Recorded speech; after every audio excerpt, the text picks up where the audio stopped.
अहो आता टेन्शन कशाला, उपवास आहे इतकंच ना. मग हे कुरकुरीत उपवासाचे पकोडे तुम्ही ट्राय करा ना, ज्याची चव आहे आरारा खतरनाक.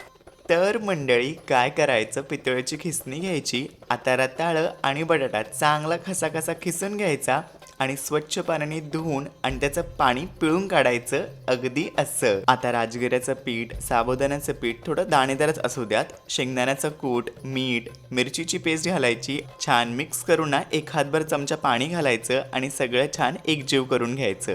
आता छोटासा गोळा घेऊन ना असा गोल गोल शेप द्यायचा. आता चटपटीत चटणी तयार करूयात. त्यासाठी दही, मिरची, शेंगदाणं आणि उकडून घेतलेलं रताळं घालायचं, चवीपुरतं मीठ घालून मिक्सरला लावायचं आणि चटणी तयार.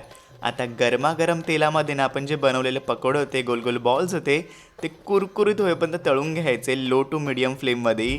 गॅरंटी देऊन सांगतो, इतकं छान त्याचं टेक्स्चर येतं, एकदम कुरकुरीत असं, आणि चटणीसोबत तर वेगळीच मजा आहे. मग वाट कशाची बघताय, बसताय ना मंडळी.